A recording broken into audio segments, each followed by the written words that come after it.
CBC Calgary had a mayor's debate, one of the last of this election campaign. Didn't watch? Here's what you missed. On the stage, Jeremy Farkas, Jeff Davison, Jyoti Gondek, Sonia Sharp, and Brian Thiessen. We asked about growth, rezoning, and leadership. One of the biggest debates was around public safety. So feeling unsafe downtown, the ongoing opioid crisis, and how police fit into the public safety picture. This exchange started off with Sonia Sharp's promise to hire 500 police officers and eventually drew in every candidate. Without a safe city, you will have nothing. And so if you're looking at 500 police officers, you're looking at about $75 million. $75 million is not hard to find in the corporation. To be honest, there's not a price on safety right now when it comes to making sure we're getting back up to the national average. It will take you about 10 years to roll it out. They can't recruit 500 officers and train them in 10 years.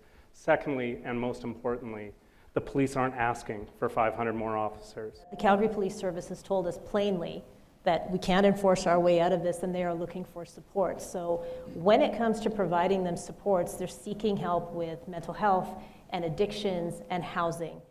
You actually, unfortunately, didn't vote for the police in our very first year, and it became a defunding issue. So what we're doing is we're catching up. And that is blatantly false. So, you can look at the public record. Absolutely false. Yeah, well, I mean, the conversation here is ultimately we have 20% plus of our officers who are actually on leave. How about we start by actually working on mental health programs and supporting those officers to get back to work? Then we wouldn't actually need to make up numbers like 500 officers. Farkas got a word in here too.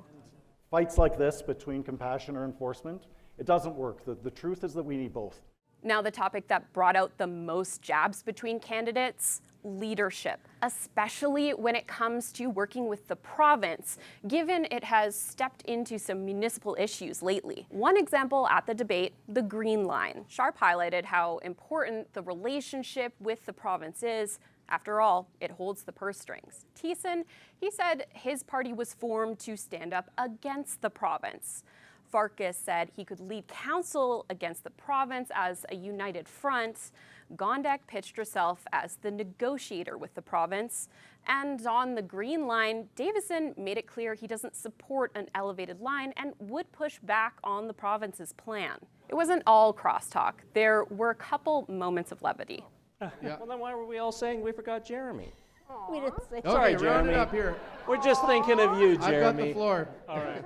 So what's next? Candidates only have a couple days left on the campaign trail before the big day on Monday. Want to watch the whole debate? Head to CBC Calgary's website or YouTube.